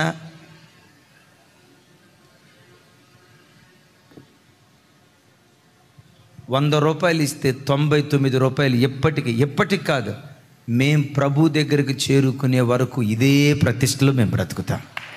Praise the Lord. దైవజనమా, ఎప్పుడైనా నీ ప్రార్థనకు దేవుడు జవాబు ఇవ్వాలంటే చూడండి, నీ మైండ్ సెట్, నీ ఉద్దేశాన్ని దేవుడు చూస్తాడు. మీకు అర్థమయ్యే భాషలో చెప్పాలంటే అనుకోండి, యవన బిడ్డ ఉన్నాడు. దేవా, ఇక యవన బిడ్డ ఉన్నాడు, ప్రభా నాకు బుల్లెట్టి, ప్రభా నాకు బుల్లెట్టి, ప్రభా నాకు బుల్లెట్టి అని అడుగుతాడు. దేవుడు ఉద్దేశం చూస్తాడు. ఈడెందుకు బుల్లెట్ అడుగుతున్నాడు? బుల్లెట్ అడగటం వెనుక ఉద్దేశం ఏంటి? ఉద్దేశం దేవుడు చూస్తాడు. వాని ఉద్దేశంలో నాకు గనక బుల్లెట్ ఉంటే సోరారం, ఇదిగో ఈ వీధిలో ఈ చివర రాజగురకల్ప మా ప్రాంతం ఉంది కదా, మా రాజగురకల్ప ఈ వీధి చివర బుల్లెట్ కిక్కు కొట్టి డుక్ డుక్ డుక్ డుక్ మని బండి మీద పోతూ ఉంటే, బుల్లెట్ మీద పోతూ ఉంటే, మా వీధిలో ఉన్న ఆడపిల్లలందరూ బయటకు వచ్చి, గ్రీకు వీరుడు, నా రాకుమారుడు అని వాళ్ళందరూ అనుకుంటా ఉంటే, ప్రభా ఆ కిక్కే వేరయ్యా అన్నావా, ఉన్న సైకిల్ కూడా తీసేస్తాడు నీకు. జీవన్ విన్నారు తమ్ముడు? ఉన్న సైకిల్ కూడా దేవుడు తీసేస్తాడు. అంటే వీడి మైండ్ సెట్ ఏంటి? బాగో నిమిత్తం వినియోగించాలని అనుకుంటూ ఉన్నాడు. నేను బండి వేసుకొని వెళ్తా అంటే వాళ్ళు చూడాలి, ఈడు చూడాలి అని అనుకున్నాడా? ఉద్దేశం సరైనది కాకపోతే నీ ప్రార్థన అంగీకరించబడదు. ఎప్పుడు నీ ప్రార్థన ఎలా ఉండాలో తెలుసా? దేవా, దశంభాగంతో నేను తృప్తి పట్టం ఏంటయ్యా, 20% నీ సేవకిస్తా. నేను నీకు ఇవ్వాలంటే నువ్వు నాకు ఇవ్వాలి కదయ్యా. నేను తెలుగులోనే చెప్పా, ఇది తమిళం అన్నట్టుందా? దేవా, నేను నీకు ఇవ్వాలంటే నువ్వు అనాల్సిన అవసరం లేదు. దేవా, 20% నేను దేవునికి ఇవ్వాలి, 30% దేవునికి ఇవ్వాలి. ఎక్కడెక్కడో గ్రామాల్లో మందిరాలు కడుతున్నారు కదా, ఒక్కొక్క చోట ఎంత ఖర్చు అయినా కనీసం నేను చనిపోయే లోపు కనీసం 1 మందిరమైనా కట్టాలా? ఒక్కళ్ళు సరిగ్గా చెప్పలా. రజనీ సిస్టర్ అట్లా సీరియస్గా చూస్తే అట్ట చచ్చిపోయే లోపు ఒకటేం కర్మ, ఇంకో 2-3 సున్నాలు పెట్టుకోండి, వద్దే పోయిందే ఉంది. అరే చెప్పాలండి, ఆ ఉద్దేశం నీదైతే నీ దేవుడు శ్రీమంతుడుకు దేవుడు. ఏ రోజుకైనా నీ ప్రార్థనకు దేవుడు జవాబు దయచేస్తాడు. కానీ ఏది సరిగ్గా ఉండాలి చెప్పండి? ఏది అడిగినా భోగాల నిమిత్తం అడగొద్దు. ఇంకా మీకు అర్థమయ్యే భాషలో చెప్తాను. దేవా, ఈ సంవత్సరం మా భర్త రొయ్యల చెరువు బాగా పండాలి నాయన. రొయ్యల చెరువు బాగా పండితే ఒక 50 లక్షలు వస్తే, అయ్యా ఆ 50 లక్షల్లో నా చెవులకి చిన్న చిన్న దిద్దులు ఉన్నాయి అయ్యా, పెద్దే చేసుకుంటా ప్రభా. నా మెడలో ఉన్న బంగారు తాడు అసలు ఎవరికీ కనపట్టలేదంటయ్యా, అందుకని పల్లెటూరులో గేదెలకు ఉంటుంది చూసారా, ఆ సైజు తాడేసుకుంటానయ్యా. అప్పుడప్పుడు ఫంక్షన్లకు వెళ్ళేటప్పుడు నడుంకు వడ్డాణం కూడా చేసుకుంటానయ్యా. ఆ వేసుకొని వెళ్తా ఉంటే దుబాయ్ సీటు మన మధ్యలోకి వచ్చినట్టుంది అని జనం అనుకోవాలయ్యా అని అనుకున్నావా? అది నీ ఉద్దేశం అనుకో, చెవులుకున్న దిద్దులు కూడా దేవుడు లాగేస్తాడు. ప్రైజులాడా. దైవజనమా, నేను తమాషాగా చెప్పట్లా. ఈ పరిచర్య ఎలా ఆశీర్వదించబడిందో, ఇది మీ ఇల్లు. మీ కళ్ళ ముందు పెరిగిన మేము, ఎస్, మీ కళ్ళ ముందు ఈ పరిచర్య ఎదిగింది. ఎక్కడి నుంచో మేము ఆకాశం నుంచి ఊడిపడి అప్పుడు అట్టా జరిగింది, ఇప్పుడు ఎట్టా జరిగిందని ఏవో మాయకథలు చెప్పట్లా. మీ కళ్ళ ముందు పెరిగిన పరిచర్య ఇది. ఆమేన్. గట్టిగా చెప్తాం ఆమేన్. కొంచెం గట్టిగా చెప్పాలి ఆమేన్. ఏం చెప్పాను? అది సరిపోలేదండి, నాకు తృప్తి అనిపించలా. పెద్దగా చెప్పాలి. ఎవరి కళ్ళ ముందు? మీ కళ్ళ ముందు. అమ్మ పల్లవి సిస్టర్ మీరు చూసారా లేదా? వాళ్ళ కళ్ళ ముందు. ఎస్ ఎస్, ఇట్లా చాలామంది ఉన్నారు. ఒకరు కాదు, ఇద్దరు కాదు. దేవదాస్ అన్న, దేవయ్య అన్న, నువ్వు ఖమ్మంలో ఉన్నావా? ఖమ్మం నుంచి వచ్చేసావా? రైట్. ఇప్పుడు హైదరాబాద్లో ఉన్నావు కదా ఇప్పుడు. రైట్. చూడండి, ఇది విశ్వాసుల కళ్ళ ముందు పెరిగిన పరిచర్య. యేసయ్యకి మహిమ కలుగును గాక. ఎందుకో తెలుసా? ఒక్కటి చెప్తాను. మనసులో ఒక్కటే ఉద్దేశం, సంపాదించుకోవాలనో కూడగట్టుకోవాలనో కాదు, వేల రూపాయలు లక్షల రూపాయలు పోగేసుకోవాలనో కాదు, ధనం కాదు. ధనం కంటే శ్రేష్టమైన కోట్ల కొలది ఆత్మలను ప్రభు కొరకు సంపాదించాలి. యేసయ్యకి ఆత్మలను కానుకగా ఇవ్వాలి. ఇదొక్కటే ఆలోచన. ఉద్దేశం మంచిదైతే ఆకాశపు వాకిలి విప్పి దేవుడు దీవించునుగాక. ఆమేన్. రైట్. మన ప్రార్థన వ్యర్థం కాకుండా ఉండాలంటే చుట్టూతో ఏముందో చెప్పండి. 4 మూలలు. ఒక మూల సత్శీలత, రెండవ మూల సదుద్దేశం, మూడవ మూల సమాధానం. దైవజనమా, నా ప్రార్థన దేవుడు అంగీకరించాలన్నా, మీ ప్రార్థన దేవుడు అంగీకరించాలన్నా సమాధానంతో ప్రార్థన చేయాలి. మిమ్మల్ని ఒక మాట అడుగుతా, సమాధానం గొప్పదా, ప్రార్థన గొప్పదా? లేదు, ఆ రెండిట్లో ఒకటే. నువ్వు మళ్ళీ నా మాట నాకు చెప్పొద్దు. రైట్. నా వైపు చూసి చెప్పాలి. సమాధానం గొప్పదా, ప్రార్థన గొప్పదా? సరిపోలా. సమాధానం గొప్పదా, ప్రార్థన గొప్పదా? సమాధానం గొప్పదా అన్న వాళ్ళు చేతులు ఎత్తండి. Thank you. ప్రార్థన గొప్పది సమాధానం కంటే అన్న వాళ్ళు చేతులు ఎత్తండి. కాదు, సమాధానమే గొప్పది. ఎందుకో తెలుసా? ఎందుకు సమాధానం గొప్పదంటే, యేసు ప్రభువారు ఒక మాట అంటారు, నీవు బలిపీఠం దగ్గర అర్పణ అర్పించడానికి వెళ్ళేటప్పుడు, నా వైపు చూడాలి, నువ్వు బలిపీఠం దగ్గర అర్పణ అర్పించడానికి వెళ్ళేటప్పుడు నీ సహోదరునికి నీ మీద ఏదైనా విరోధము కలదని నీకు జ్ఞాపకం వచ్చినప్పుడు ఆ అర్పణ అక్కడే విడిచిపెట్టి సహోదరునితో మొదట సమాధానపడు, ఆ తర్వాత అర్పణ అర్పించు, నీ అర్పణ అంగీకరించబడుతుంది అంటాడు. అసలు ఇది సవాలుతో కూడుకున్నటువంటి మాట. ఏమంటాడు? అతడు బలిపీఠం దగ్గర బలి అర్పించడానికి వస్తున్నాడండి, సినిమాకి వెళ్తలా, అరే బ్రాందీ షాప్కి వెళ్తలా, ఐమాక్స్ థియేటర్కి వెళ్తలా. చెప్పండి, ఎక్కడికి వెళ్తున్నాడు? దేవుని సన్నిధిలో బలి అర్పించడానికి వెళ్తున్నాడు. వెళ్ళేటప్పుడు దేవుడు అనాల్సింది, welcome my dear, welcome my beloved son, you most welcome అని అనాలి. అనకుండా దేవుడు ఏమంటాడు తెలుసా? నీ మీద నీ సహోదరునికి ఏదైనా విరోధము కలదని నీకు జ్ఞాపకం వచ్చిన యెడల అక్కడే నీ అర్పణ విడిచిపెట్టి సహోదరునితో మొదట సమాధానపడి ఆ తర్వాత వచ్చి బలి అర్పించి అంటాడు. దేవుడు ఎలా కూడా అనొచ్చు, సరే వచ్చావు కదా తిరిగి, ఎంత దూరం వచ్చావు, వెనక్కి వెళ్ళటం ఎందుకు, బలి అర్పించి ఆ తర్వాత సమాధానపడు అని అనొచ్చుగా. నా మాట అర్థమైందా? అనొచ్చుగా. అన్నలా. దాని అర్థం ఏంటో తెలుసా? బలి కంటే ప్రార్థన కంటే సమాధానం ముఖ్యం. ఇక్కడ సమాధానం కూడా అసలు ఎంత విచిత్రమైన మాట చూడండి. దేవుని బిడ్డలారా, నిజంగా ఆ స్టాండర్డ్కి నేను ఎదిగితే అసలు ఈ భూమి మీద నీకు నాకు శత్రువులు ఉండరండి. ఒక్కళ్ళు చెప్పలా, లేదు శేషం ఉండాల్సిందే అన్నట్టు చెప్తున్నారు. ఏ శేషం? చెప్పాలి. నిజంగా ఈ వాక్యాన్ని కనుక పట్టుకుంటే నిన్ను ద్వేషించేవాళ్ళు కానీ, నీ మనసులో ద్వేషం కలిగిన వాళ్ళు కానీ, భూతద్దం పట్టుకొని భూతలమంతా వెతికిన ఒక్కడు కూడా కనపడ్డండి. ఇక్కడ అసలు ఈ మాట చూడండి, నాతో కలిసి చెప్పండి. నీ సహోదరునికి నీ మీద ఏదైనా విరోధము కలదని జ్ఞాపకం వచ్చిన యెడల. ఇంతకి విరోధపు మనసు ఉంది ఇతనికా సహోదరుడికా? చెప్పాలి. అయితే సహోదరుడికి విరోధం ఉందన్న సంగతి ఇతనికి తెలుసు. ఇతనికి మాత్రం సహోదరుని మీద విరోధం లేదు. అక్క నా మాట అర్థమవుతుందా? ఇతనికి సహోదరుని మీద విరోధం లేదు, కానీ సహోదరుడికి ఒక మాట అడుగుతా, వాస్తవంగా వీళ్ళిద్దరిలో దోషి ఎవరు? విరోధం పెట్టుకున్న సహోదరుడే దోషి. ఇప్పుడు వాస్తవంగా ఎవరు సమాధాన పడాలి? వాస్తవంగా ఎవరు సమాధాన పడాలి? ఎవడికి విరోధం ఉందో వాడు వచ్చి సమాధాన పడాలి. అయితే వాడు విరోధంగా ఉంటున్నాడు, ఈ వ్యక్తికి మాత్రం ఏ విరోధం లేదు. మిస్టర్ క్లీన్, దేవుడి మిస్టర్ క్లీన్ దగ్గరికి వచ్చి అంటాడు, నీవు వెళ్ళి నీ సహోదరునితో సమాధానపడు. అయ్యా, నేను సమాధాన పడటానికి నేనేమన్నా అసమాధానంగా ఉన్నానా? నేనేమన్నా అసమాధానంగా ఉన్నానా? నా హృదయం క్లీన్గానే ఉంది కదా. అయినా నీ మీద అతనికి విరోధం ఉంది కనుక నీవే మొదట వెళ్ళి ఆ వ్యక్తితో సమాధానపడు అంటాడు. ఒక మాట చెప్తారా? ఒక మాట చెప్పమంటారా?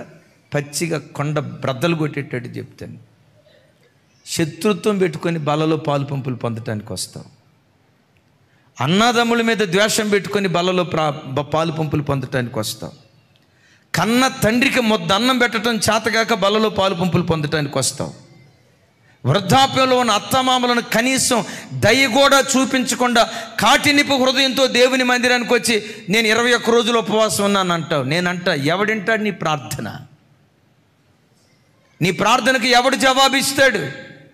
నీ ప్రార్థన దేవుడు అంగీకరించాలంటే మొట్టమొదటి దేవునితో సమాధాన పడాలి. కొంతమంది బిడ్డలు ఉంటారు, అన్నయ్య మేము దేవుని బిడ్డలం, కానీ మా తల్లిదండ్రులకు అలాంటి సువిశాలమైన మనస్సు లేదు. చాలాసార్లు సమాధాన పడ్డాం, మరి ఏం చేయాలి? ఆ విషయంలో నువ్వు దోషివి కాదు, నిర్దోషివి. నువ్వు వెళ్ళి క్షమాపణ అడిగేసావు కదా. ఆ వాక్యపు లోతు లేని వ్యక్తులతో నువ్వు వెళ్ళి సమాధాన పడ్డావు. సమాధాన పడిన ఆ వ్యక్తి అదే ద్వేషంతో ఉన్నాడు అనుకోండి, నీవు నిర్దోషివి. ఆ దోషారోపణ నీ తల మీద ఉండదు. యేసయ్యకి మహిమ కలుగును గాక. దైవజనమా, హల్లెలూయా. నేను ముగింపులోకి వెళ్తున్నాను ఈ వాక్యం వింటుండగా. అమ్మా, ఒక్కసారి గుర్తుకు తెచ్చుకోండి, ఉంది కదా, రీకాల్ చేసుకోండి. నీకు ఎవరి మీద ద్వేషం లేదు. నీ మీద ఎవరికైనా ద్వేషం ఉన్నట్లుగా ఆత్మదేవుడు ఇక్కడ గుర్తుకు తెస్తూ ఉంటే చూడండి, రీకాల్ చేసుకోండి. పలాని వ్యక్తి నిన్ను గూర్చి సనుగుతున్నాడు, పలాని వ్యక్తి నిన్ను గూర్చి గొనుగుతున్నాడు, పలాని వ్యక్తి నిన్ను గూర్చి చాటుని ఇలా నువ్వల్లా ఇలా అనుకుంటున్నాడు అని నీకు తెలిసింది. నిజంగా వాక్యం నీలో పనిచేస్తే ఈ ప్రార్థన అయిపోయిన తర్వాత వాళ్ళ దగ్గరికి వెళ్ళి యేసు నామములో వారితో నువ్వు సమాధాన పడుదువుగాక. అలా సమాధానపడి మోకరించు. ఆ ప్రార్థన ధూమము వలె కాదు, ధూపము వలె. ధూపం దేనికి గుర్తు? ప్రార్థనకు. ధూపం ఎలా ఉంటుందని చెప్పాను. ఎక్కడైనా సువాసన వచ్చిందనుకోండి, ఆ సువాసన మన నాసిక కంఠంతో ఏం చేస్తాం అని అంటాను, చూసారా? అలాంటి స్థితిలో ఉండి నువ్వు ప్రార్థన చేస్తే, నువ్వు ప్రార్థన చేస్తూ ఉంటే ఆ ప్రార్థనను ఆస్వాదిస్తూ ఉంటాడు దేవుడు. ఆ ప్రార్థనను ఆస్వాదిస్తూ ఉంటాడు. ఎప్పుడు సత్శీలత కలిగి, ఎప్పుడు సదుద్దేశం కలిగి, ఎప్పుడు సమాధానం కలిగి, ఆఖరికి సాత్వికం కలిగి దేవుని సన్నిధిలో ఎప్పుడు నేలమట్టుకు తగ్గించుకో. నా వైపు చూడండి అయ్యా, నేలమట్టుకు తగ్గించుకో. Just I'm dust, I'm least. నేను ఎందుకు పనికిరను ఉన్నాయ్యా, నీ కృపతోనే నీ కనికరంతోనే నీ స్థితిలో నిలవబడ్డాను. ఎప్పుడు నేలమట్టుకు తగ్గించుకో. సాత్వికంతో ప్రార్థన చేయి. సాత్వికంతో నువ్వు చేసే ప్రతి ప్రార్థన దేవుడు అంగీకరిస్తాడు. ఇద్దరు వ్యక్తులు మందిరానికి వచ్చారు, మీ అందరికీ తెలుసు. ఒకడు పరిసయుడు, మరికొడు సొంకరి. ఈ పరిసయుడు మందిరానికి వచ్చి ఏం చేస్తున్నాడు తెలుసా? ఆడు గొప్పతనం చెప్తున్నాడు. ఏమని? వారానికి వచ్చి 2 రోజులు ఉపవాసం ఉన్నా, దశంభాగం ఇచ్చా, అది చేశా, ఇది చేశా, అదిగో నేను ఆడలాగా కాదు, నేను అది ఇది, నేను తురుంకాడిని, అది ఇదే నోటికి వచ్చినట్టు చెప్తున్నాడు. వాడు వచ్చిన స్థితిలోనే ఇంటికి వెళ్ళిపోయాడు. సొంకరు ఉన్నాడు, చూసారా? మోకరించి అంటాడు, ఆకాశము తట్టు కన్నులెత్తటానికి ధైర్యం సరిపోక, దేవుని మందిరంలో అడుగు పెట్టడానికి ధైర్యం సరిపోక, పాపినైనా నన్ను కరుణించయ్యా, ద్రోహినైనా నన్ను కరుణించయ్యా, దుష్టుడనైనా నన్ను కరుణించయ్యా అని నేల మట్టుకు తగ్గించుకుని దేవుని దగ్గర ఏడుస్తున్నాడు. వాక్యం అంటుంది, మందిరానికి వచ్చేటప్పుడు సొంకరిగా పాపిగా వచ్చాడు, మందిరంలో నుంచి వెళ్ళేటప్పుడు నీతిమంతుడిగా తీర్చబడి మందిరంలో నుంచి జీవం కలిగిన దేవుని మందిరానికి వచ్చేటప్పుడు నీ దర్పాన్ని తీసుకొని రాకో, నీ గొప్పతనాన్ని తీసుకొని రాకో, నీ అధికారాన్ని తీసుకొని రాకో. నీకున్న ఆ గొప్ప భక్తిని తలంచుకుంటా నా అంత భక్తిపరుడు లేడు, ఆ ఆలోచనతో ఎప్పుడు దేవుని సన్నిధికి రాకో. నేనంట ఎప్పుడు మనుషులతో పోల్చుకోకు. చూడండి, రేచనట్రా, త్వరగా పైకి రా, అటు బోయాజ్ నువ్వేట్రా, నువ్వే కనపడ్డావు.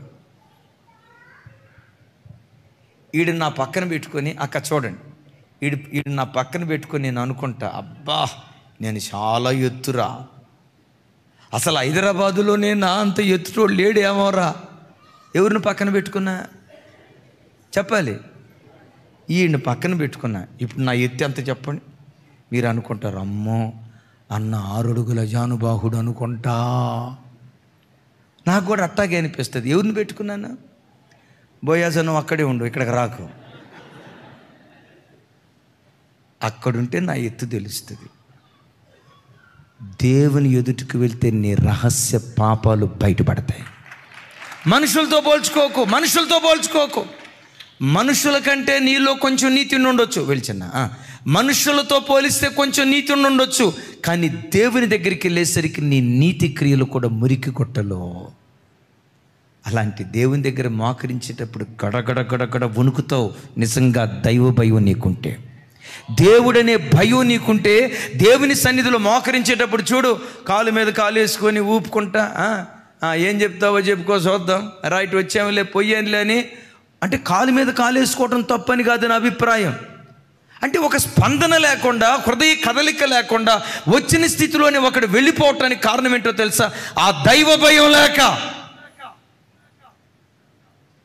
నీ ప్రార్థన దేవుడు అంగీకరించినట్లుగా, నీ ప్రార్థన చుట్టూతా బంగారు జవ ఏర్పరచుకుందువుగాక. నంబర్ 1 సత్శీలత, నంబర్ 2 సదుద్దేశం, నంబర్ 3, నంబర్ 4 ఈ 4 అనుభవాలు ఆభరణంగా దేవుడు మనకిచ్చునుగాక. కానీ ఒకటి చెప్తాను, నీ ప్రతి ప్రార్థనకు దేవుడు బంగారు జవ, ఏది నేలపాలు కాదు. ఏ రోజుకైనా నీ ప్రార్థనకు దేవుడు జవాబిస్తాడు.